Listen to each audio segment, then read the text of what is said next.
ఈ లోకంలో ప్రతి తల్లి తండ్రి తమకి పుట్టే బిడ్డ అందంగా ఆరోగ్యంగా పుట్టాలని ఆశపడతారు. అలా ఇవ్వమని భగవంతుణ్ణి ప్రార్థిస్తారు. కానీ కొన్ని కారణాల వల్ల పిల్లలు రకరకాల వైకల్యాలతో పుడుతూ ఉంటారు. అలాంటి పిల్లలు చాలా వరకు ఈ లోకంలోకి వచ్చిన మొదటి క్షణం నుంచే కుటుంబం నుంచి సమాజం నుంచి ఎంతో వివక్షని ఎదుర్కొంటున్నారు. పెద్దయ్యే వరకు ఇదే వివక్ష కొనసాగిన సందర్భాలే ఎక్కువగా ఉంటాయి. కానీ వాళ్ళు కూడా మన సమాజంలో భాగమేనని, వారికి సామర్థ్యాలు ఉంటాయని గుర్తించి వాళ్లపై వివక్ష చూపించకుండా వారి అభివృద్ధికి పాటుపడాల్సిన అవసరం అందరికీ ఉంది. అందుకే వికలాంగుల హక్కులపై అవగాహన పెంచి వారి సంక్షేమాన్ని ప్రోత్సహించాల్సిన అవసరాన్ని గుర్తించిన ఐక్యరాజ్య సమితి జనరల్ అసెంబ్లీ ద్వారా 1992 నుంచి డిసెంబర్ 3వ తేదీని అంతర్జాతీయ వికలాంగుల దినోత్సవంగా జరపడం ప్రారంభించింది.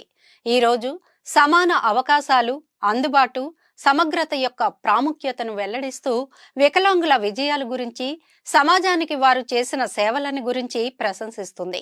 ప్రతి సంవత్సరం డిసెంబర్ 3న జరుపుకునే వికలాంగుల అంతర్జాతీయ దినోత్సవం ఒక్కో ఏడాది ఒక్కో ప్రత్యేకమైన అంశాన్ని ప్రవేశపెడుతుంది. సామాజిక పురోగతిని ముందుకు తీసుకెళ్లడానికి వైకల్యాలను కలుపుకొని ఉన్న సమాజాలను పెంపొందించడం ఇది ఈ ఏడాది థీమ్. ప్రపంచవ్యాప్తంగా వికలాంగుల విలువైన పాత్రను, నాయకత్వాన్ని ఇది గుర్తిస్తుంది. అలాగే వారి జీవితాలను ప్రభావితం చేసే నిర్ణయాలు తీసుకునే ప్రక్రియలో వారిని చేర్చుకోవడం ఎంత ముఖ్యమో గుర్తు చేస్తుంది. వికలాంగులు ఎదుర్కొంటున్న సవాళ్లను గురించి అవగాహన కలిగించడం, సమాజంలోని అన్ని రంగాల్లో సమానంగా సంపూర్ణంగా పాల్గొనేలా వారిని కూడా ప్రోత్సహించడం కోసం ఒక వేదికగా పనిచేస్తోంది.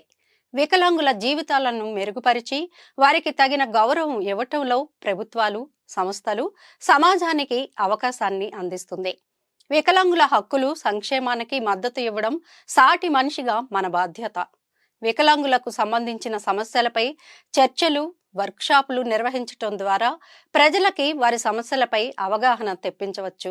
బయటకి కనిపించని ఆటిజం, వైకల్యాలు కూడా ఉంటాయని పాఠశాలల స్థాయి నుంచే గుర్తించి అటువంటి వారి అభివృద్ధి కోసం మనం అందించగలిగే సహకారం ఏమిటనేది అందరికీ అవగాహన కల్పించాలి.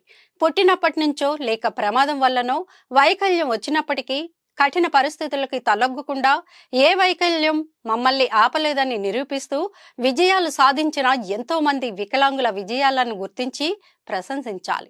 అప్పుడే అలాంటి వారిని చూసి మిగిలిన వారికి ప్రేరణ కలుగుతుంది. వికలాంగుల సంక్షేమానికి పనిచేసే సంస్థలకు స్వచ్ఛందంగా సేవ చేయండి లేదా సహాయం చేయండి. ఈ అంతర్జాతీయ వికలాంగుల దినోత్సవం గ్లోబల్ నుండి లోకల్ వరకు అన్ని రంగాల్లో అన్ని విధాలుగా మనం సులభతరం చేసే మార్గాల గురించి మాత్రమే కాకుండా వికలాంగులు కూడా తమ గొంతును వినిపించి సమాజంలో వారి భాగస్వామ్యాన్ని కూడా గుర్తించడానికి ఒక అవకాశం ఇస్తుంది. వికలాంగుల మేలు కోసం దీర్ఘకాలిక మార్పులను అమలు చేయడం ప్రారంభించి వారికి ప్రాముఖ్యతను ఇవ్వటం ద్వారా మరింత సమర్థవంతమైన భవిష్యత్తును రూపొందించవచ్చు. మనలో ఉన్న వైకల్యాన్ని ఒప్పుకొని కుంగిపోవటమే అసలు వైకల్యమని మానసికంగా దృఢంగా నిలబడి వైకల్యాన్ని కూడా విజయపదం వైపు నడిచే ప్రేరణగా బలంగా మార్చుకున్న గొప్ప వ్యక్తులు ప్రపంచంలో అన్ని రంగాల్లోనూ ఉన్నారు. అటువంటి వారు మిగిలిన అందరికీ ఆదర్శంగా నిలిచి ఈ సమాజంలో వారి పాత్ర కూడా ఉందన్న నిజాన్ని ప్రపంచమంతా అర్థం చేసుకొని వారిపై ఎటువంటి వివక్ష లేని సమాజం వైపు అడుగు వేయాలని కోరుకుందాం. మరి అలాంటి విజయవంతమైన కథ మీకోసం.